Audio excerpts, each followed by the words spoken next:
자, 서로마 제국 붕괴 주요 원인, 경제력 약화. 전 이거를 1순위로 볼 수 있을 것 같아요. 그러니까 돈이 없으니까는 자체적인 자주 국방도 못하는 겁니다. 이탈리아 본토의 경제력 쇠퇴로 자체 군사력 유지가 힘들어지고 그걸로 야만족의 군사력이랑 행정력을 의존하게 되면서 영향력이 계속 약화되고 속주 그리고 야만족들의 힘이 강화가 되는 상황에서 균형추의 역할을 잘하게 되는 거는 점점 힘들어지는 거예요. 그렇게 될 수밖에 없는 거예요. 점점 약해져요. 적당히 무능한 황제가 와도 이탈리아 자체 국력이 압도적으로 강하면은 어떻게든 유지가 되는 건데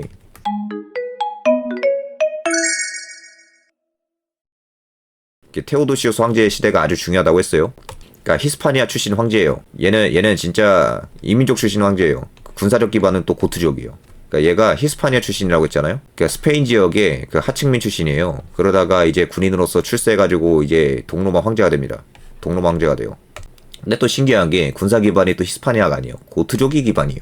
이것만 봐도 얼마나 개판인지 알 수가 있죠. 동로마 황제가 히스파니아인인데 이탈리아 귀족이 아닌데 근데 군사적 기반은 또 고트족이야. 그러니까 야만족이라고 하는 걸 지적받았으니까 속주 출신에 있는 근본 없는 애들의 힘이 계속 세지는 겁니다. 경쟁 세력. 그와 경쟁한 서로마 제국의 세력은 아르보가스트와 그가 세운 바지사장 황제인 에우게니우스라고 했어요. 여기서 또 보면은 서로마 제국의 세력, 그 아르보가스트 프랑크족이래요. 또 프랑크족이 나와. 또 이 로마인도 아니야. 그러니까 대략 테오도시우스 1세의 통치 시기만 봐도 어째서 서로마 제국이 그토록 허망하게 붕괴했는지 유추해 볼 수가 있어요. 그가 아무리 대제였고 유능했다고 해도 아무튼 간에 유능한 황제죠. 이미 서로마 제국의 패권이 아슬아슬했다는 점을 들여다볼 수가 있는 거죠. 균형을 잡기 엄청 힘들었겠죠. 여기서 이제 마그누스 막시무스, 아르보가스트, 그리고 스틸코라는 인물만 봐도 당시 패권이 어떤 모양새인지 들어볼 수 있어요. 얘네 전부 다 그나마 이 양반은 로마인이긴 했지만은 얘네 다 속주, 근데 야만인이란 묘사도 많아요 실제로. 여기서 일단 야만인을 슬쩍 말할게요. 야만인들의 입김이 아주 세집니다. 그 루키우스님 이게 그쵸, 그 능력과 시대도 맞았고 그 시대빨이 좀 있어요. 어쩔 수 없어요 그거는. 이 시기를 하이케라임이 이렇게 말해요. 그 로마사에서 이 시기 초기에 두드러졌던 특징의 하나는 게르만족 장군들이 제국 군대의 고위 지휘관직을 차지한 점이다. 그라티아누스 때 이런 경향이 두드러졌는데, 자, 게르만족 장군들이 부상을 하죠. 이게 장군들이 부상한다는 거 아까 말했지만은 친위대에서 게르만족의 입김이 계속 세진다는 거예요. 그렇죠. 그렇게 되면 로마인이라도 이쪽에 중심이 좀 셌으면 모르겠는데 로마인이 약하니까는 이게 견제가 안 되는 겁니다. 자, 그라티아누스 시대 게르만족 장군들이 고위 지휘관직을 차지하기 시작했다고 했죠. 이 그라티아누스가 자, 당시 동롬 황제가 이제 테오도시우스, 그 서롬 황제가 이제 그라티아누스인데, 자, 그라티아누스가 이렇게 있는데 마그누스 막시무스가 반란을 일으켜요. 브리타니아 지역의 그 장군입니다. 자, 여기 마그누스 막시무스가 반란을 일으켜요. 근데 마그누스 막시무스가 기반이 뭐냐, 결국 황제를 참칭하고 나서는데 마그누스 막시무스가 아주 흥미로운 인물이에요. 그 저번에 보신 분들은 아시겠지만은 본인은 로마 귀족 출신으로 또 히스파니아 출신이거든요. 그런데 브리타니아 속주에 있는 사람들, 그 사람들의 민심을 다 얻어요. 브리타니아 속주에 있는 사람들을 다 이렇게 구워 삼습니다. 브리타니아 현지 귀족 여성과 결혼하면서 웨일스 왕국의 단군 할아버지 격이 되는 사람이 마그누스 막시무스예요. 그 지금도 웨일스 사람들은 마그누스 막시무스와 뭔가 이런 단군 할아버지 격처럼 해가지고 뭔가 유대를 느끼는 그런 게 있대요. 지금도 뭐 진짜 그런지 모르겠어요. 근데 그렇다고 합니다. 근데 이게 뭐냐면은 그 마그누스 막시무스 생각에 이 사람이 바보가 아니에요. 꽤 유능한 사람이에요. 이 사람이 생각하기에 이쪽에 있는 브리타니아 속주 사람들만 구워 삶아도 반란 일으키고 내가 황제가 될 수 있을 것 같은데? 하는 생각을 한 거죠. 여기서 중요한 건 로마인이 한 거예요. 로마인이. 다시 말해 로마인은 브리타니아 지역의 경제력, 군사력을 보고 이거 비벼볼만 하다라고 생각을 한 거죠. 라인하르트님 안녕하세요. 그래서 당시 이 야만족들, 특히 속주의 이런 부상이 얼마나 중요했는지 알 수가 있고, 그렇게 해서 반란에 성공합니다. 이 양반이 현재 브리타니아 부족을 잘 구워 삶아서 브리타니아인의 지지를 받아 서롬 황제를 살해하고 황제를 참칭하고 나서요, 내전이 일어난 겁니다. 근데 테오도시우스도 엄청 흥미로운 인물이에요. 능력을 인정받아 동롬 황제가 됐다고 했죠. 히스파니아 출신이에요. 근데 군대는 또 고트족이야. 자, 마그누스도 흥미로운데 테오도시우스는 이 양반이 제위에 오른 뒤에 계속해서 트라키아 지역 변경해서 고트족이랑 게르만족이 침입을 해요. 근데 이때 고트족을 트라키아에 대거 이주시키는 과정에서 고트족을 제국 패권에 대거 편입을 시켜주고 고트족의 지위를 아주 올려줘요. 이렇게 고트족이 대제였던 테오도시우스 휘하의 고위 장군직에 진출하는 겁니다. 이것도 뭡니까 여러분? 이게 뭐냐면은 결국에 테오도시우스도 권력 기반으로 누구의 도움을 받은 거예요? 결국 고트족을 받은 거예요. 지금 방송 끊기나요? 마이크가 끊기진 않죠? 마이크는 이제 아마 안 끊길 텐데 그 노이즈 게이트를 없애버려가지고 방송 또 계속 끊기면 말씀해주세요. 그래서 고트족은 제국 패권에서 중요한 축 하나를 맡게 되고 게르만족을 방비하거나 동고트족을 막아내는데 중요한 역할을 해요. 이후에 알라릭이 소고트족 출신이잖아요. 테오도시우스가 이때 소고트족을 아주 많이 키워주거든요. 아주 많이 키워주는데 이제 테오도시우스 죽고 문화원 황제를 낳았대. 얘네가 통제가 안 되니까 소고트족을 서로 막으려고 서로 패싱을 합니다. 아, 마이크가 계속 끊겨요? 마이크가 끊긴다고요? 잠시만요. 제가 지금 리스닝을 하면서 하고 있는데. 아, 이거 이거 또 재방하면 너무 슬픈데. 잠시만요. 제가 한번 들어보겠습니다. 루슬라님은 이거 혹시 그렇게 들리나요? 마이크가 끊기나요? 아, 동영상이 끊기고 마이크는 괜찮아요. 한번 들어보겠습니다.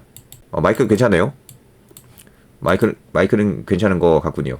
동영상 밀리는 거는 저도 다른 분들 방송 볼 때마다 조금씩 밀려요. 한 1, 2초 정도 앞으로 두고 한번 봐보시는 게 어떨까요? 그 영상 그거 자체가 밀리는 거는 저로서도 뭐 손을 쓸 수 있는 게 없어가지고. 아무튼 그러하다.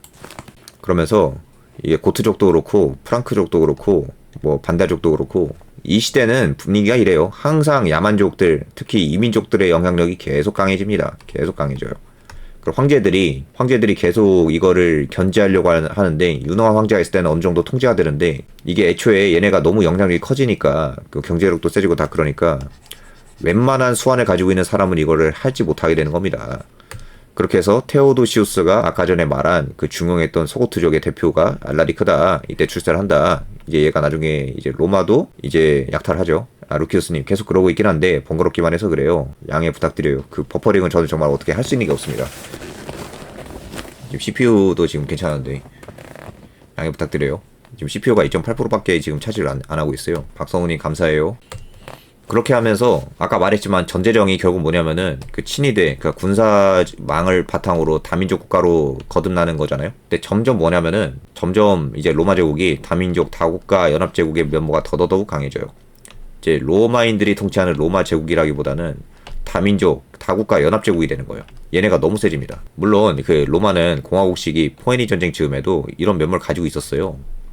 당시 로마는 최소한 군인 황제 시대 이전까지만 해도요. 이탈리아에 있는 로마 본국이 이제 주변의 이민족, 부족, 국가들을 충분히 잘 통제를 했죠. 그 원수정 때도 카이사르 가문의 가부장이 다 이렇게 하고 공화국 때는 이제 원로원이 잘 통제하고 물론 원로원과 황제가 같이 협치를 하면서 통제를 하게 됐지만 아무튼 간에 충분히 잘 통제했는데 네, 반대로 말하면 이럴 수 있어요. 이 통제가 가능했던 것도 당시 이제 속주의 경제력이랑 힘이 그렇게 세지 않았기 때문에 가능했던 것도 있고 서고트족이든 프랑크족이든 그런 야만족들, 이민족들의 힘도 이거에 따라서 그렇게 강하지 않았던 거예요. 아, 루키우스님 그것도 맞아요. 아우구스투스가 유능해질 수 있었던 기반도 당시로서는 야만족이라고 악명이 높았던 그 경멸을 받았던 갈리아인들 있죠. 갈리아인들의 지지를 받은 거예요. 그 카이사르가 그 제국을 설계한 겁니다. 그렇게 보면은 이미 로마 제국의 설계도 안에 이런 취약점이 다 설계가 돼 있었다고 할 수가 있겠네요.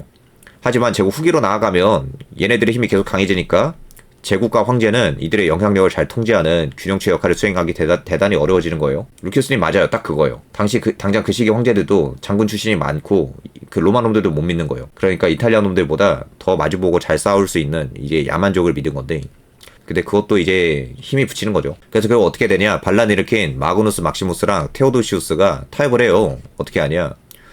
네가 브리타니아 거기 기반으로 반란 일으켰잖니. 너한테 브리타니아, 히스파니아, 갈리아를 넘겨줄게.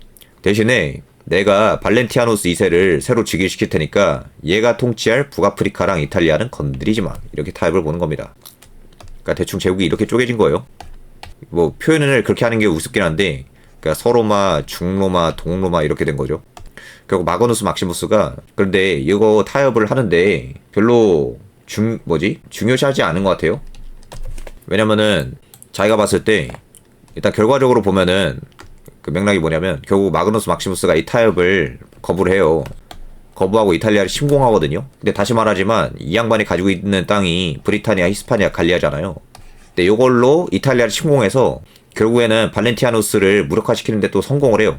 결국에는 테오도시우스가 이기긴 하지만 네, 마그누스 막시무스가 그 무능한 사람이 아니라고 했잖아요. 그렇게 각을 잴 수 있었던 이유도 대충 이렇게 있었다고 하면은 이쪽의 경제력이 아주 세다. 야, 이탈리아랑 북아프리카는 뭐 좀 모르겠고 이탈리아 얘 만만한데? 경제력이나 군사력 만만한데? 이것만 가지고도 이길 수 있지 않을까? 하는 각을 잰 거죠. 무슨 말인지 알겠죠? 여기 경제력이랑 기반이 그렇게 세졌던 겁니다. 그렇게 해서 이제 테오도시우스가 막아야 되잖아요. 이제 동서로마 황제는 서로 협력이 되니까 발렌티아누스 돕기 위해서 이제 전쟁을 벌이는데 이때 테오도시우스가 결국 이깁니다. 그러니까 서롬도 안정화가 되고 여기서 또 흥미로운 게 있다고 했죠. 자, 여러분. 흥미로운 게 뭐냐면은 자, 마그누스 뭘로 반란을 일으켰나 보면은 결국에 지지 기반이 속주 또는 그 야만인 지지 기반을 바탕으로 반란을 일으켰죠. 전임 황제 죽이고 그 발렌티아누스 2세도 이제 반란 일으켜가지고 배신했잖아요. 그쵸? 다시 말해 반란을 이제 방지하는 방지책을 마련해야 돼요. 반란 방지책을 마련해야 되는데 그러면은 상식적으로 이제 이민족의 또는 속주의 입김이 너무 강한 사람들 그런 사람들을 좀 견제를 해야 되지 않겠습니까? 좀 견제를 해야 한다는 그런 필요성이 대두가 되면은 이렇지 못한 사람을 안 쳐야 되는데 이제 서로마 황제를 또 안 치거든요. 또 그러지 못해요. 이게 졸라 웃겨요. 아무튼 발렌티아누스 2세가 무능한 황제예요.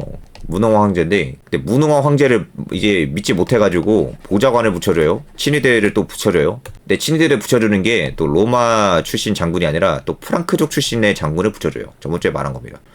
발렌티아누스 2세가 흐리멍텅하고 멍청해서 얘를 보좌시켜야 돼 라고 하면은 그러면은 로마인을 붙여주면 되는데 프랑크족을 또 이렇게 붙여준다. 근데 그 사람이 결국 또 누구냐? 이제 아르보가스트다. 근데 아르보가스트는 너무 당연하게도 또 발렌티아누스 2세에 또 반란을 일으켜요. 자, 아르보가스트 프랑크족이죠. 얘는 또 아까 마그누스는 브리타니아 기반이고 아르보가스트는 또 프랑크족 기반입니다. 이 결국엔 또 야만족 또 속주민 출신인데 얘네가 힘이 세니까 또 무능한 황제인 발렌티아누스 2세를 몰아낸 거예요. 그리고 또 뭘 하냐? 바지사장격인 서롬 황제인 에우게니우스를 황제로 또 추대를 해요. 진짜 신기하죠. 자, 봐봐요. 마그누스가 브리타니아의 힘을 바탕으로 반란 일으켰다가 황제를 몰아내고 잠깐 황제를 참칭했다가 또 반란 일으키죠. 결국 야만족 또 속주 기반이 엄청 무서웠던 건데 이제 발렌티아누스 2세가 무능해가지고 또 야만족 출신의 장군을 붙여준 거 아니에요? 그럼 야만족 출신의 장군이 또 반란 일으키죠. 또 없앱니다. 이걸 2번이나 겪은 거예요. 테오도시우스가. 테오도시우스는 어떻게 하냐? 여기서 또 이겨요. 아르보가스트를 몰아내고 제국을 통합시키는데 다시 한번 성공합니다. 이때 통합을 시키는 거예요. 자, 이거를 또 보면은 세상에 마그누스 막시무스가 야만족의 힘을 얻고 반란을 일으켰죠. 그런데 다시 한번 무능한 황제를 보좌하도록 강력한 이민족 출신 장군을 붙여준다? 이거 보면은 당시 전제정 패권을 이해하기 어려운 부분 중에 하나예요. 좀 친위대나 장군을 보좌관을 붙여준다고 해도 좀 이민족 출신이 아닌 속주 출신이 아닌 로마인 출신이나 좀 고귀한 귀족 출신을 붙여주면 좀 괜찮았을 텐데 그러지 않았던 거예요. 계속해서 야만족 출신을 속주 출신을 이민족 출신을 붙여줍니다. 얘네들의 영향력은 계속 세져요. 게르만족 장군들의 부상 원인 이건 이따가도 또 인용을 할 거거든요. 한번 볼게요. 이 시기에 초기에 두드러졌던 특징의 하나는 게르만족 장군들이 제국 군대의 고위 지휘관직을 차지한 점이다. 그라티아누스 때 이런 경향이 두드러졌는데 이 점은 여러 가지 구체적인 이유들을 가지고 설명할 수 있다. 자, 아무튼 이 양반은 그 이유를 3가지로 분석을 하는데 첫 번째, 병력 자원의 부족. 이거 인용한 거예요. 다 읽어보겠습니다. 가장 중요한 이유는 병력 자원이 워낙 부족했던지라 게르만 부족들 중에서 호전적인 무리들을 로마군에 모집하게 되었고 거꾸로 이런 상황은 유능한 추장들과 장군들에게 황제로부터 호의를 얻어 승진할 수 있는 기회를 부여했다. 이거는 제가 저번 주에 말한 거지만 결국 근본적으로는 병력 자원이 부족한 이유는 결국 돈이 없어서 그래요. 돈이 중요해요. 돈. 예, 라인하르트님 그거를 이제 계속 비교를 할 거예요. 공통점과 차이점이 있어요. 그리고 서로만은 돈이 없어서 계속 외국 용병들을 고용하는 느낌인데 미국은 돈이 많잖아요. 이거는 아무튼 이거 계속 말하지만은 이건 돈이 없어서 그래요. 아까 전에 말한 산업 기반이 취약해지는 거 있잖아요. 그것 때문이고 무슨 뭐 병역 기피 문제가 계속 나오고 하는데 병역 기피 문제는 좀 피상적인 것 같습니다. 왜냐면은 공화국 때도 병역 기피 현상 많았고요. 그라쿠스 때도 많았고 아우구스투스 때도 병역 기피 현상이 있었고 어느 시대나 병역 기피는 다 있어요. 현대 한국 사회도 병역 기피는 있습니다. 근데 더 근본적인 문제는 돈이 없어가지고 병력을 못 모으는 게 문제고 하지만 국방을 해야 되니까 얘네들을 친위대에 포함을 시켜준 겁니다. 그런 식으로 시스템이 유지가 된 거고 패권이 유지가 된 거예요. 또한 2번째, 게르만족 추장들은 잠재력인 적에서 충성스러운 동맹자로 돌려놓는 한 가지 방법은 테오도시우스가 서고트족을 연방적 동맹 세력으로 만들므로써 그랬던 것처럼 그들에게 로마 군대 내에 좋은 자리를 제공하는 것이었다. 무슨 말인지 아시겠죠? 아까 소고투정 말했습니다. 세 번째, 정치적 안전장치. 황제 자리를 요구하는 야만족을 지지할 가능성이 없는 로마의 민간 관리들과 공통분모가 없는 사람들에게 군대 권력을 맡기는 것이 적절해 보였을 가능성도 있다. 이게 뭐냐면은 테오도시우스가 아마 이렇게 생각했을 수도 있다고 말하는 건데, 민간은 로마인한테 맡기고 국방은 야만인한테 맡기는 게 나을 수 있다. 왜냐면은 로마인이 이거를 다 맡으면은 로마인이 더 반란을 자주 일으킬 수 있는데, 반대로 야만인이 민간 그 돈 관리하거나 관료 일을 하기는 좀 힘들지 않겠냐. 그러니까 나름 권력 분립으로 견제하려고 이렇게 한 거다라고 할 수가 있다는 거예요. 그리고 그 말 있잖아요. 그 옛날에 트럼프가 말한 모든 중국인은 스파이다. 정확히 말하면 모든 중국인 유학생은 스파이다. 그쵸? 이것 때문에 이민 문제도 아주 민감하잖아요. 이게 일자리 뺏는 것보다 더 근본적으로 이민 문제 통제하는 이유가 중국인 유학생들 문제 때문이란 말이 있습니다. 이게 기술 유출이 아주 심각하기 때문에 그런 식으로도 한번 또 고찰해 볼 수가 있겠죠. 문어자리님, 맞아요. 중앙이 돈이 없는데 속주는 돈이 있어서 그쪽에 유지를 하려고 하는 것도 있죠. 속주 애들은 자체적으로 이미 돈이 있으니까 이 군대가 있을 거 아니에요? 대신에 제국 내의 정치에 참여할 수 있는 이권을 주는 거죠. 얘네들한테. 다시 말하지만 테오도시우스가 계속해서 게르만족을 등용하면서 이민족들한테 일자리 준 게 뭐냐면은, 크게 말하면 국방적인 이유랑 내부 정치적인 이유 때문에 게르만족 출신을 대거 등용하게 됐을 가능성이 있다. 공통점도 발견할 수 있다. 테오도시우스 대제같이 군사적으로 성공한 황제 입장에서, 이건 인용한 거예요. 하이케라임 측에서. 군사적으로 성공한 황제 입장에서는 힘든 국무보다 쉽고 급여가 많은 행정직에 관심이 많은 로마의 피지배 계층에서보다는 주로 군사적인 장점이 지닌 게르만족 지도자들에게서 더 많은 공통점을 발견했을 가능성도 있다. 루키우스님, 그렇게도 보실 수가 있어요. 일종의 담합이라고 생각이 돼요. 로마의 장군이자 현지 유력자인 사람들이 게르만족의 협상으로 정치적 영향력을 확보한 것 같아요. 그거 세베루스 때부터 계속 나와요. 세베루스도 아프리카 출신이자, 아니 다키아 출신이잖아요. 다키아 출신이에요. 그래서 황제가 됐을 때 얘네한테 친위대 파이를 제일 많이 줍니다. 그런 것도 있어요. 자, 로마 패권 변화. 아까부터 계속 말한 거지만은 그 이탈리아가 스스로 경제력이 악화되죠. 그 몸집이 쪼그라들어요. 이탈리아의 경제력 체급은 쪼그라들어서 과거처럼 로마인이 모든 걸 장악하고 패권을 유지할 수는 없습니다. 이제 로마 제국은 어떤 제국이에요? 로마인들이 조정해주고 유지하는 로마인들의 대제국이 아니라 이제국이에요. 로마인들과 야만족들이 함께 균형을 유지해야 하는 체제가 된 거예요. 로마인들이 혼자서 조정해주는 체제가 아니라 로마인과 야만족들이 함께 운영해야 되는 그런 이상한 체제가 된 겁니다. 이것 때문에 아우구스투스 이후 원로원에 대거 진출한 대단히 중요한 권력계층인 기사계급에도 야만족, 대거 진출하는 등 제국은 점점 야만족 또는 이민족, 속주 출신과 함께 통치해야 제국 전체의 패권을 유지할 수가 있게 되는 그런 게 있습니다. 자, 경제력 악화 또 한번 강조를 해보죠. 군사적 측면과 마찬가지로 자, 이탈리아 내부의 경제력이 쪼그라들고 빈민이 많아지게 되죠. 이때 또 문제가 대두가 되는 게 그 현대 한국이랑 똑같아요. 저출산 문제가 계속 대두가 되거든요. 저출산이 아주 심각해지는데 경제력은 약화돼요. 아까 말했지만 무역 경쟁력이 약화되죠. 무역 경쟁력이 약화가 되고 심지어는 이제 산업 기반도 계속 낙후됩니다. 그러니까 빈민도 많아져요. 그렇게 되면 당연히 이탈리아인, 나아가 로마인들이 자체적으로 군사력을 충당하기 어려워지게 되면서 자연스럽게 야만족을 등용해서 군사력을 보충한 거죠. 이제 제국은 자체적인 체급을 유지하기 어려워졌기 때문에 사방에 있는 야만족들 사이에서 균형체 역할을 할 수밖에 없게 된 겁니다. 그 다음에 드디어 등장하는 게 호노리우스랑 스트리코입니다. 또 유명한 사람이죠. 이제 테오도시우스가 서로마 제국의 황제를 또 앉혀야 되잖아요.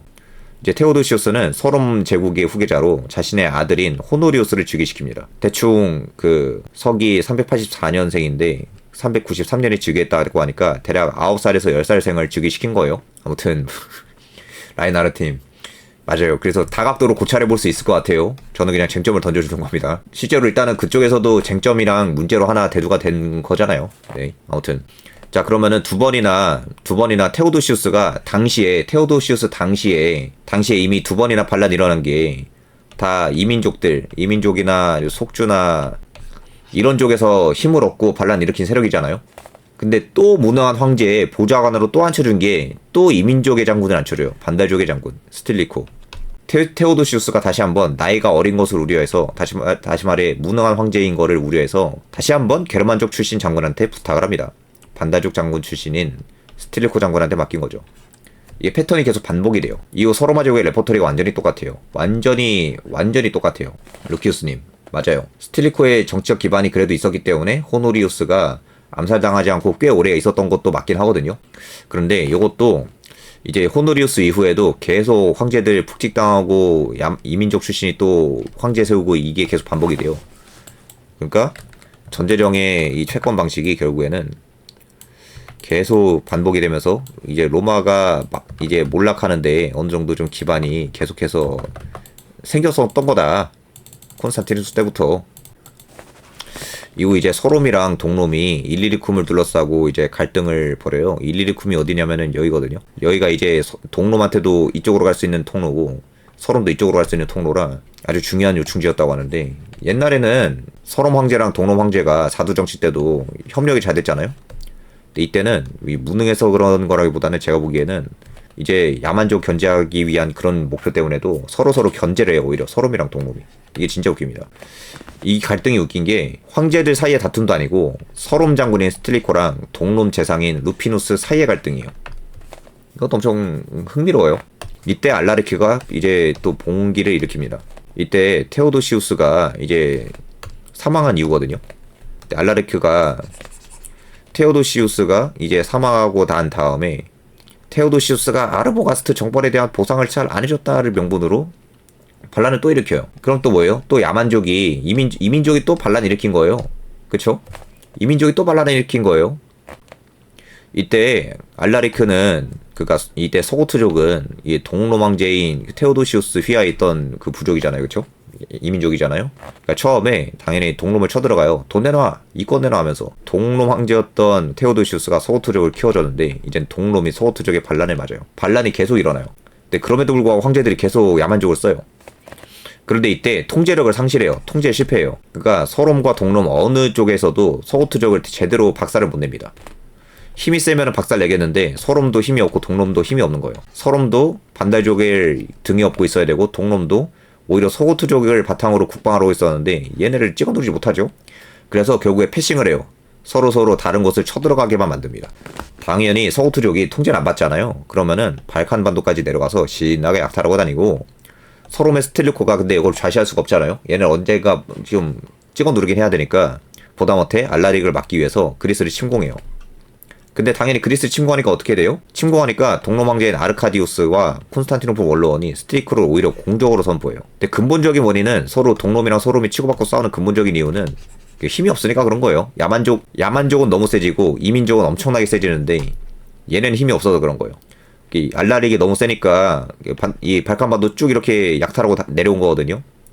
서롬이 견제해야 되니까 공격을 한 건데, 동롬은 그 와중에 뭐예요? 이 서롬이 오는 거 견제를 해야 되니까 야 아무리 그래도 그렇지 여기 동롬 나와버리는데 니네가 들어오면 되냐? 너 꺼져 라고 하면서 경쟁을 한 거예요. 근데 그 와중에 동롬이 그렇다고 얘네들을 또 견제는 못해요. 그러니까 답이 없습니다. 이민족이 너무 세가지고 통제가 안 되는 거예요. 라인하르트님, 이때도 군단은 사실상 사병이라고 봐야 되나요? 사병? 그 군단이라고 하시면 정규군 말씀하시는 거 같아요. 정규군은 정규군인데 이때 그러니까 서고트족, 반달족 그리고 프랑크족 얘네들은 그 사병보다도 더 안 좋아요. 사병보다 더 안 좋아요. 얘네는 동맹국에 있는 야만족이 이끄는 그냥 군대예요. 그리고 거기에 의존을 하고 있었던 거예요. 사병보다 더 안 좋은 거죠. 루키우스님, 전제령의 단점이 두드러졌던 시대였다고 생각해요. 근데 이것이 전제령과 공화정을 우열 관계라기보다 그 시대가 필요하고 강했던 것에 대한 문제라고 생각이 들어요. 그리고 실제로 그런 말도 있어요. 그 자주 등장하는 그게 있죠. 서롬은 잘 망했다. 잘 망함. 왜냐면은 그 서롬이 망한 다음에 이제 게르만족이 이탈리아 그 통치할 때도 생각보다 유능하게 잘 통치했다고 하잖아요. 그래서 오히려 서롬이 능력도 없는데 오히려 잘 망했다라고 하는 그런 것도 있어요. 오히려 급진적으로. 책상 쳐서 죄송해요. 아무튼 그래서 이 반달족이 통제가 안 되니까 동롬이랑 서롬의 이제 갈등이 격화가 돼요. 자, 동롬. 이제 서롬이 이제 스틸리코가 이쪽 발칸반도 침입해요. 근데 비잔티움 제국, 이땐 비잔티움 제국이 아니죠. 이때 동로마죠. 동로마가 서고트족을 못 막으니까, 그러니까 얘 결국에 이 서롬이 와가지고 막아주려고 하는 건데, 근데 동롬이 얘네 우리 나와바리야 꺼져라고 해가지고 이제 욕한 거 아니에요? 공적으로 선포하고. 근데 서롬을 견제를 해야 돼요. 우리 나와바리 들어오지마. 그럼 뭐하냐? 여기 있는 무어족을 선동해가지고 반란을 또 주도하게 해요. 동롬이 서롬을 엿먹이려고 무어족의 반란을 또 이렇게 선동을 합니다. 답이 없어요. 그래서 스틸리코는 결국 뭐냐? 이 고트족을 못 막으니까 얘네들 막으려고 돌아가서 다시 한번 힘을 빼죠. 그렇게 해서 아프리카는 지키지만 또 어떻게 되냐? 게르만족이 또 침략을 해요. 게르만족이 이번에 이탈리아 북부를 침략합니다. 그래서 이 발칸반도로 가려고 했다가 아프리카로 갔다가 이번엔 게르만족 막으려고 이탈리아 북부로 가는 거예요. 북아프리카가 아닌데 북이탈리아예요, 여러분. 이건 뭐냐? 그림이 옛날에 황제가 군대를 이렇게 다 주도하면서 오히려 그 원수정 그 패권 영상 제가 말씀드린 건데 그때는 어땠냐면 아우구스투스 때, 그 원수정 때까지는 그 황제가 이렇게 있으면은 이거 다 동맹국이잖아요, 동맹부족. 이렇게 있으면은 1차 방어선으로 만약에 게르만족이 이렇게 침입해와 하면은 여기 있는 동맹부족 A가 게르만족의 침입을 막고 있으면은 후방에 있던 로마 정규군이 이 동맹국들 1차 방어선에서 막고 있는 게르만족의 침입을 막고 있는 그 동맹국들을 위해서 정규군이 파견돼 가지고 2차 방어선 역할을 하는 거예요. 그렇게 해서 로마 정규군이랑 피오 부족들의 다시 말해 동맹국들이 연합해가지고 아주 손쉽게 야만족을 물리칠 수 있는 이런 시스템이었잖아요. 그러니까 이때는 물론 동맹국들의 군대에 아주 크게 의존하지만 동맹국의 군대와 패권에 아주 크게 의존하지만 결국에 결정타를 매기는 거는 로마 정교군이에요. 이렇게 거점들이 있어요. 그러니까 로마군이 당연히 주축이 되고 중심인데 이때는 동롬이랑 소롬 다 어때요? 다 야만족에 휘둘리죠. 이걸 통제를 못해요. 소롬이 북쪽 게르만족을 막기 위해 빠져있을 때 드디어 알라릭이 이탈리아를 다시 침략을 합니다. 그러니까 이쪽을 다 약탈한 거죠. 그리고 서롬에서 자기들 공격하려고 했으니까 이 새끼를 이제 힘 빠졌다. 이탈리아 고! 하면서 이탈리아를 침입하는 거죠. 그렇게 되는 거고. 이때 맞아요, 루슬라님. 결국 로마의 버스토크를 떨어지면 초토화였는데 이제는 아니에요. 이젠 계속 휘둘려요. 이때 되면 뭐가 되냐? 로마가 군사적 보호 임무가 실패해요. 이때 로마가 원수정 때부터도 그런데 피오 부족들을 바탕으로 패권을 유지할 수 있었던 게 얘네를 군사적으로 보호해준다는 거잖아요. 결국 얘네들이 1차 방어선 역할을 해준 게 뭐냐면은 이 피오 동맹 부족들이 1차 방어선 역할을 해준 거는 로마가 아무튼 간에 결국에는 잘 지켜주기 때문이에요. 로마 정교군이 잘 지켜주니까 동맹을 유지하고 있었던 거죠. 근데 예전에 말한 게 로마가 사실 로마 정규 영토는 이거밖에 없어요. 본국의 영토는 이거밖에 없어요. 나머지 다 동맹국의 영토예요. 동맹 부족의 영토고 만약에 피오 부족이 공격을 받았는데 로마군이 아무것도 못 해준다면은 얘네는 그 게르만족이 우리 공격하는데 우리 아무도 안 지켜주네. 그럼 그냥 게르만족의 동맹을 해버려야지 라고 하면서 이쪽이 게르만족의 패권에 들어가 버려요. 그럼 이게 도미노가 되거든요. 패권의 도미노. 그럼 여기 있는 부족은 어때요? 야씨 얘네 게르만족이 붙었다 어떡하지? 근데 로마 아무것도 못 해주는데 우리도 침략당할 바에는 게르만족이 붙어야지 하면서 쭉 이렇게 밀리는 거고 이게 도미노처럼 쫙 밀려서 이쪽에 한 번에 다 게르만족의 패권에 넘어가는 그런 게 되는 거예요. 이때 또 그런 현상이 일어나요. 로마 황제들이 속주랑 피오국을 유지한 가장 중요한 명분은 플러스 패권을 유지할 수 있었던 능력이에요, 이건. 그 능력은 그들을 군사적으로 보호해준다는 거예요, 결국엔 그렇죠. 이는 로마 공화국 시절부터 일관되게 유지되어 온 가장 중요한 국방의 의무예요. 만약 제국이 피오 부족들이랑 동맹국을 보호 못해주면 어떻게 해요? 동맹국 입장에선 야씨 우리 배신당했다. 야 게르만족에 붙어. 아니면 근데 로마 생각해보니까 병신인데 그냥 우리가 반란 일으켜서 우리가 황제하자 라고 하는 식으로 또 반란 일으키는 거예요, 얘네가. 반란 일으키거나 배신하는 게 도미노처럼 쭉 밀리는 거죠. 그래서 406년에 뭐가 되냐? 라인강 침공이 시작이 돼요. 이때 반달족과 수에비족과 알란족이랑 그 밖의 종족으로 구성된 대군이 라인강을 건너 갈리아로 밀려들어왔다고 합니다. 갈리아가 밀렸어요. 그리고 그로부터 1년 뒤에 어떻게 돼요? 브리타니아가? 아까 말한 그 반응이 나타나는 거예요. 로마가 얘네들을 보호해줘야 되는데 갈리아 동맹 부족들을 로마가 보호해줘야 되는데 로마가 힘이 없어서 얘네 못 보호해주네? 그럼 우리가 뭐가 돼? 우리 사실 이 지역의 짱일지도? 마그누스 때도 우리 반란 일으켰는데 마그누스 황제 됐잖아. 야 우리 짱인가봐 하면서 브리타니아에서 반란이 일어나요. 브리타니아에선 또 다른 콘스탄티누스가 황제로 옹립돼요. 또 황제가 나옵니다, 여기서. 그래서 침략자들을 격퇴하기 위해 반달을 건너 갈리아로 또 나와요. 그러니까 게르만족이 이쪽 넘어올 때 무적의 로마군이 얘네 못 지켜주니까 쭉 밀리고 얘네는 야 우리 이 지역의 최강일지도 하면서 또 황제를 선출해서 갈리아로 또 넘어와요. 이쪽의 패권이 도미노처럼 박살나고 있는 게 보입니까? 서론 군대가 힘이 빠져버리니까 과거에 종종 그랬던 것처럼 황제가 국경지대를 제대로 방어하지 못하니까 속주 사령관이 황제 권위를 찬탈하는 게 계속 나와요. 계속 나옵니다. 계속 나와요. 그런데 여기서 제국이 서로마 전제정의 제국이 그러면은 정교군을 확보를 해서 이제 야만족에 대한 의존도를 낮춰야 되잖아요. 그러니까 동맹국에 대한 국방의 의존도를 낮춰서 이런 반란의 가능성을 낮춰야 되잖아요. 그쵸? 맞아요, 루키오스님. 이때 게르만족 출신이자 스틸리코 파벌이었던 사루스가 발견되지만 스틸리코 처형으로 이 사람도 반란 일으켜버리죠. 그래서 아까 말했지만 레포토리가 계속 반복돼요. 그러면은 결국에는 야만족이랑 이민족이 계속 반란 일으키는 거잖아요. 계속 반란 일으키죠. 그러면은 얘네들에 대한 의존도를 낮춰야 되는데 정반대로 돼요. 야만족에 대한 의존이 계속 가속화가 돼요. 이렇게 국방이 어려워지면은 게르만족의 의존도를 약화시켜야 되는데 힘이 없고, 아까 말했지만 제일 근본적으로는 산업이 낙후되고 경쟁력이 없어지니까 돈이 없어요. 그래서 다시 한번 강력한 게르만족의 힘에 의존하게 됩니다. 그렇게 되면 또 어떻게 되냐? 로마의 영향력은 계속 약화돼요. 로마가 주체적인 힘으로 타국 간 패권 조정을 해낼 수가 없게 되어버리죠. 그쵸? 어떤 게르만족이 중심축이 되든 결국 제국의 힘은 약해지고 게르만족의 힘이 세지는 거예요. 그렇게 되면서 알라릭은 계속 강해져요.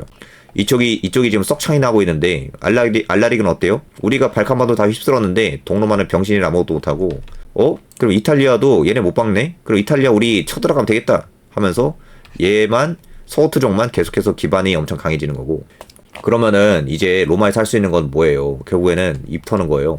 입 털기가 결국 뭐다? 협상이에요. 결국엔 협상을 합니다. 스틸리코가 대표로 나서서 알라릭이랑 협상을 하는데, 스틸리코가 알라릭과 협상해서 노리쿰을 침공한 다음 4,000파운드의 금을 보조금으로 내줄 것과 자기 병사들에게 군대에 자리 내줄 것을 요구했다라는 제안에 스틸리코가 동의를 해요. 그러니까 쉽게 말하면 알라릭이 돈 주고 우리한테 이권 그 관직, 그러니까 지휘관 자리를 달라고 하는 거죠. 정규군 자리. 이때 스틸리코가 알라릭이 이런 요구를 받아들인 거예요. 근데 이때 어떻게 됩니까? 이것도 아주 의미심장해요. 이 조치에 불만을 느낀 황실 수비대 로마 장교들이 알라릭과 반역적 내통을 했다는 죄목으로 그를 공격했대요. 그러니까 스틸리코가 반란을 당한 거예요. 이때. 결국 호도리우스가 무능하게도 이 반란을 일으킨 이 친위대죠. 결국 친위대 장교들의 말에 휘둘려서 스틸리코를 반역으로 처형합니다. 이걸로 또 뭘 할 수 있냐면은, 이때 친위대의 이권이 아주 강했다는 걸 알 수 있어요. 그러니까 친위대 이권이죠. 친위대 이권이 아주 중요했다. 이때 친위대의 자리가, 그러니까 장군들 자리가 정해졌을 거 아니에요? 가령 한 300명 있다고 해봅시다.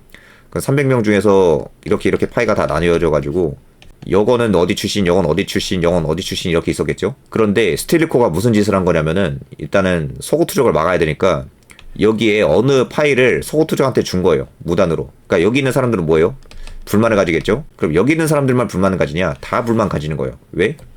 야, 스틸리코 저 새끼 우리한테 보장이 된 이권, 우리 자리, 우리 감투 그냥 게르만족한테 줘버렸는데? 야, 그럼 스틸리코가 다른 애들 너희들 감투도 뺏어버리지 어떻게 알아? 라고 하면서 이제 다 불만을 가진 거예요. 그렇게 해서 결국 이제 호노리우스한테 일러 바쳐가지고 푹찍을 해버린 거다.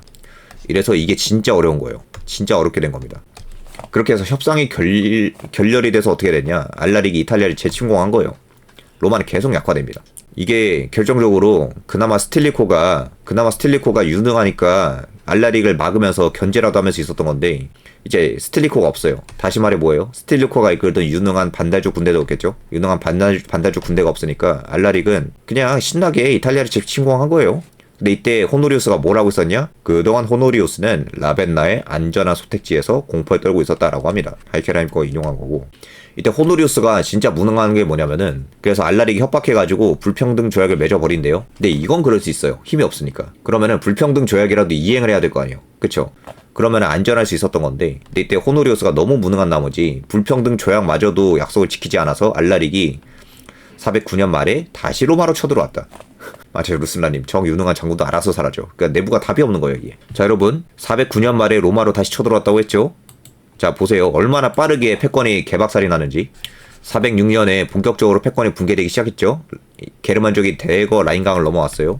이때 패권이 도미노처럼 개박살이 나기 시작했는데, 406년에 저랬는데, 거의 3년 만인 409년 말에 알라릭이 완전히 열받아가지고 얘네들은 답이 없다. 진짜 답이 없다. 라고 해가지고 본격적인 침공을 시작합니다. 자, 그래서 뭐가 되냐? 이제 알라릭이 새 황제를 세워요. 프리쿠스 아탈루스라고. 프리쿠스 아탈루스가 새 황제로 선출되었으며, 새 황제는 알라릭과 협조하기로 동의했다. 정확히 말하면은 이제 좀 휘둘리는, 결국 바지 사장이에요. 결국 또 바지 사장이 나왔어요. 바지 사장으로 알라릭이 새 황제를 세운 거예요. 그래서 뭐가 되냐? 알라릭은 자신은 군사령관이 됐고, 똑같은 레포토리죠. 마그누스가 이민족의 힘을 얻어가지고 장군이 되는데 그 다음에 프랑크족이 무능한 발렌티아누스를 보조하기 위해서 장군이 됐고 그다음에 호노리우스를 보조하기 위해서 무능한 호노리우스를 보조하려고 이제 스틸리코가 이제 또 지휘관이 되잖아요. 그것처럼 알라릭이 이 프리쿠스 아탈루스에 대한 보좌관 느낌으로 군사령관이 된 거예요. 그게 천하면 아타울프는 황공경호대장이 됐다. 이게 레포토리가 계속 반복돼요. 그 밖에 중요한 직위들은 아탈루스의 친구들이 차지했는데 이게 뭐냐 결국에는 답이 없다. 소고트족이 힘이 세니까 소고트족이 독자적으로 바지사장 안 치고 이제 서로마 제국을 다 이렇게 장악을 해버린 거예요. 사실상. 그렇게 돼서 1년 뒤에 어떻게 되냐. 바로 1년 뒤에 그러자 알라릭은 다시 로마를 포위해서 이번에는 로마를 아끼지 않았다. 자, 왜 그러냐. 여기 맥락이 하나가 생략이 되는데 이때 이 프리쿠스 아탈루스가 바지사장이잖아요. 그러니까 알라릭이 바지사장으로 앉힌 사람인데 그러면은 바지사장이니까 알라릭을 좀 뭔가 잘 견제하고 그래야 견제하래. 알라릭의 말을 잘 들어야 되잖아요. 힘이 없으니까 말이라도 잘 듣고 그래야 되는데 근데 뭘 믿고 그랬는지 모르겠는데 말도 잘 안 들어요. 그래서 또 약속을 안 지킵니다. 그래서 알라릭이 이제 완전히 회의감에 빠져든 거예요. 그 호노리우스도 약속을 안 지켜. 너무 무능해. 바지사장으로 앉힌 놈도 너무 무능해. 약속을 안 지켜. 다 답이 없으니까 어떻게 한다? 결국엔 로마를 약탈해버린다. 불과 1년 뒤입니다. 불과 1년 뒤에. 그러자 알라릭은 다시 로마를 포위했고 이번에는 로마를 아끼지 않았다. 410년 8월 24일. 이것은 800년 만에 처음으로 로마는 외국 침략자들에게 함락되었다. 이틀 내지 사흘 동안 알라릭은 자기 병사들에게 마음껏 짓밟고 약탈하고 불태우도록 허용을 했다. 이렇게 되는 겁니다. 이후에는 똑같은 레포토리가 계속 반복된다고 했죠. 그래서 제가 굳이 정리 안 했다고 했어요. 이탈리아 출신 로마인들은 주로 경제적인 이유 때문에 주체적으로 군대를 조직하지 못했고 결국 이민족의 서로 내 제국의 영향이 어떤 식으로든 계속 강화되는 거예요. 그러니까 나라에 돈이 없어서 이민족들이 계속해서 지위를 얻고 그러니까 자기 영토 내에서 외국인의 영향력이 세지니까 영향력이 세진 외국인들에 휘둘리는 거죠, 나라가. 근데 여기서 더 안 좋은 게 있어요. 이제 쭉 넘어가서 아틸라 때까지로 한번 가봅시다. 아틸라 이후.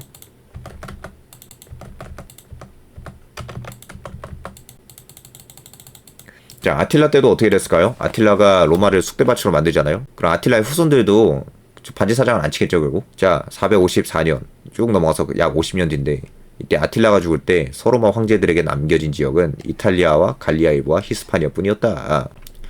테오도시우스의 대제의 아들과 손자의 궁정들에서 야심을 품은 대신들과 친척들이 꾸미는 음모가 제국의 절반을 약화시키고 있던 문제들에 일조했던 반면에 제국이 안고 있던 그 문제들로 인해 형성된 불만과 불안이 다시 음모에 기름을 끼얹었다.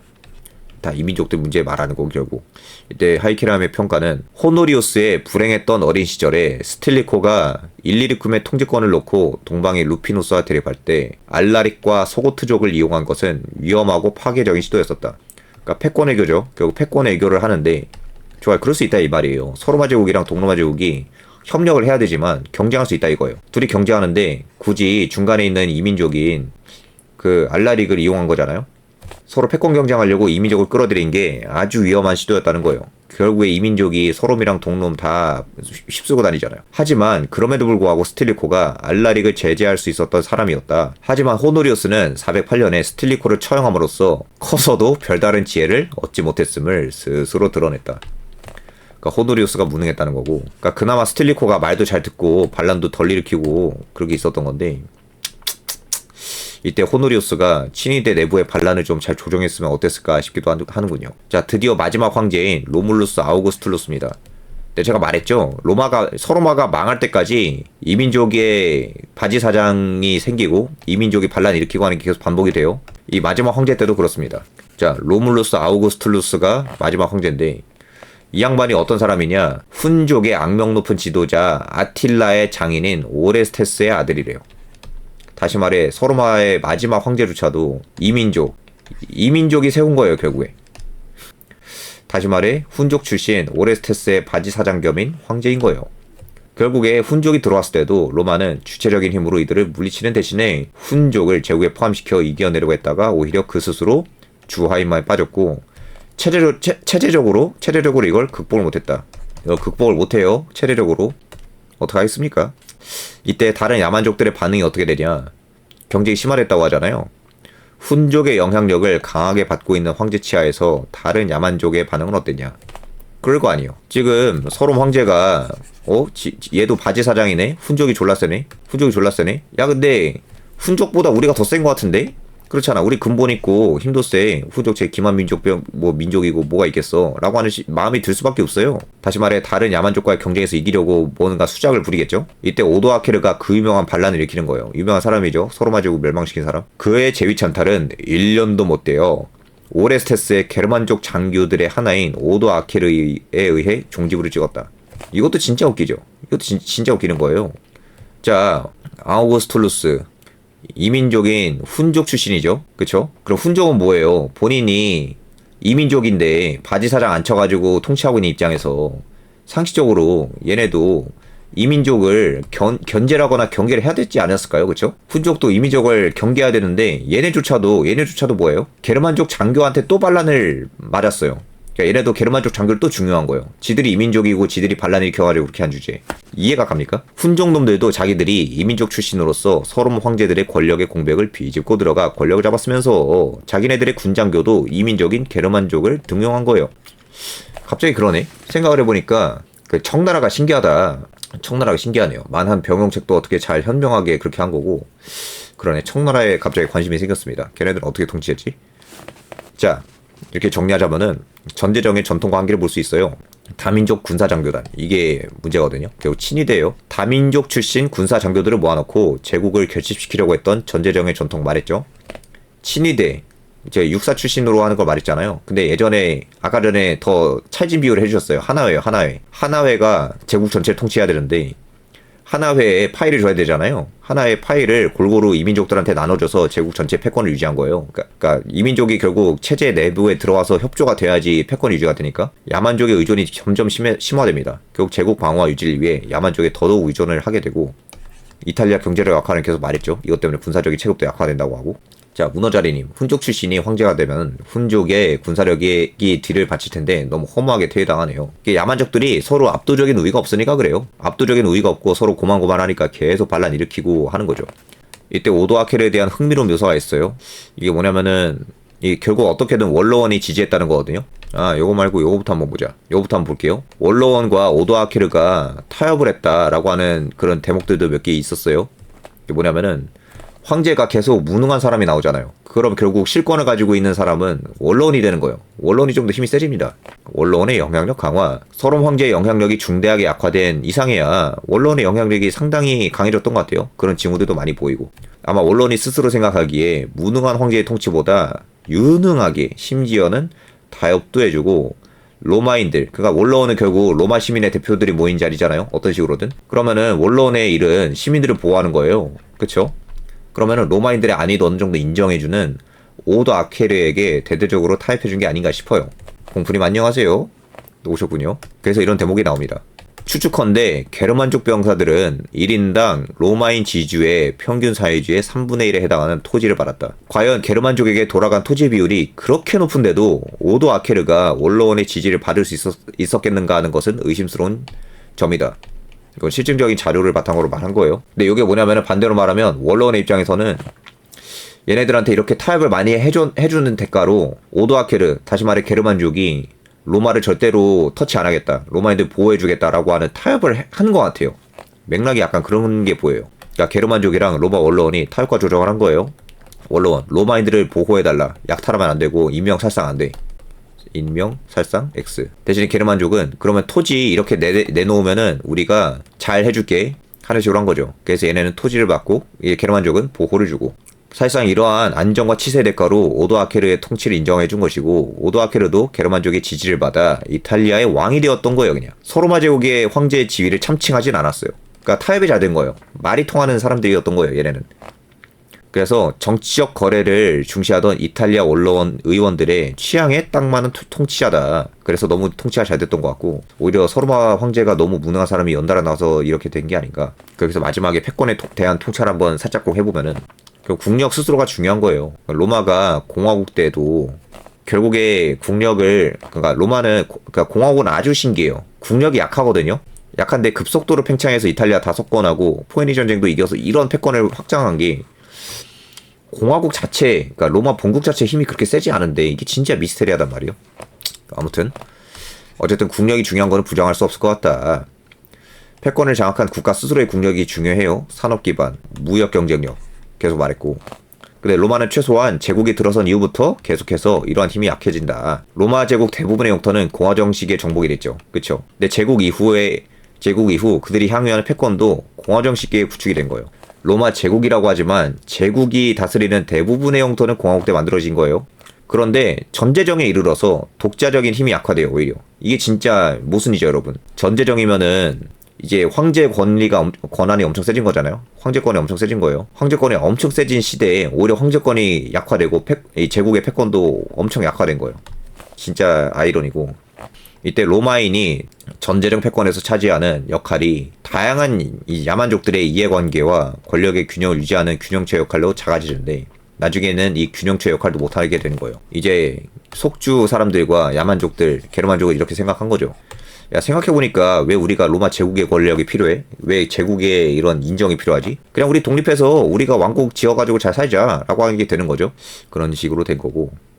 그래서 패권을 장악한 국가 스스로의 국력이 아닌 타국의 힘의 균형을 이용한 패권으로 변질이 되죠. 그렇기 때문에 근본적으로 약화되기 쉬운 패권이라고도 할 수가 있을 것 같아요. 자주 보이는 말이 있죠. 평화는 압도적인 힘으로부터 유리한다. 압도적인 패권도 압도적인 힘으로부터 유리하는 것 같습니다. 역사의 아이러니. 공화정 시기, 국가의 권력이 약했던 시기죠. 그쵸? 공화정 초에는 행정부도 없었잖아요. 정확히 말하면은 공무원 조직이 없었죠. 공무원 조직이 없어요. 그러니까 행정력이 약한데, 그만큼 국가의 권력이 약한데, 이렇게 국가의 권력이 약할 때 압도적인 패권이 형성이 되는데, 국가의 권력이 강해졌을 때 압도적인 패권을 상실하고, 이게 아이러니인 것 같고요. 자, 서로마 제국 붕괴의 주요 원인, 경제력 약화. 전 이거를 1순위로 볼 수 있을 것 같아요. 그러니까 돈이 없으니까는 자체적인 자주국방도 못하는 겁니다. 이탈리아 본토의 경제력 쇠퇴로 자체 군사력 유지가 힘들어지고, 그걸로 야만족의 군사력이랑 행정력을 의존하게 되면서 영향력이 계속 약화되고, 그렇게 되면 어떻게 되느냐, 황제와 고위 관료들의 무능과 부패가 결국 겹치게 되죠. 그럴 수밖에 없어요. 이 야만족의 힘이 세지니까. 그렇게 되면은 동로마와 서로마의 갈등으로 통합된 대응이 실패하는 것도 있어요. 아까 말했다시피 테오도시우스 완전 초기에는 마그누스가 반란을 일으킬 때 테오도시우스가, 그러니까 동로마 황제가 개입해가지고 막아주고, 또 프랑크족이 반란을 일으켰을 때도 또 개입해서 발렌티아누스 지켜주고 하잖아요. 원래 이렇게 협력을 하는 체제가 사두정치 이후로 뭔가 미풍양속처럼 잘 되어온 건데, 나중에 되면은 서로 견제하잖아요. 서우투족 똥이야, 이 똥 내가 먹기 싫어, 네가 먹어, 너나 똥 먹어, 이런 식으로 서로 패싱이나 하고 견제나 하고, 이렇게 동서로마 간 협조도 잘 안 된다. 그래서 이게 엄청 중요한데, 요거 강조하고 마치면 될 것 같아요. 그 테오도시우스는 다양한 야만족들 사이에 경쟁과 갈등을 조정하는 역할을 했죠. 그리고 콘스탄티누스도 이걸 잘하고, 심지어 아우구스투스도 잘한 거예요, 사실. 그의 외교적인 수완으로 일시적인 안정을 가져오긴 했는데, 이러한 균형이 무너지게 된 거예요. 그래, 아까 말했지만 이탈리아의 자체적인 국력이 약화가 되는 상황에서, 그리고 주변에 있는 속주 그리고 야만족들의 힘이 강화가 되는 상황에서 균형체의 역할을 잘하게 되는 거는 점점 힘들어지는 거예요. 그렇게 될 수밖에 없는 거예요. 점점 약해져요. 점점 약해집니다. 적당히 무능한 황제가 와도 이탈리아 자체 국력이 압도적으로 강하면은 어떻게든 유지가 되는 건데, 그리고 제국이 되면서, 사실 제국이 되면은 속주의 경제력이 발전할 수 있잖아요. 평화가 유지가 되고 얘네도 이제 돈을 벌 테니까. 근데 하임이 말한 것처럼 이탈리아가 어째서 자체적으로 국력을 못 늘렸는지 그게 또 미스테리예요. 그거 다시 한번 봐보죠.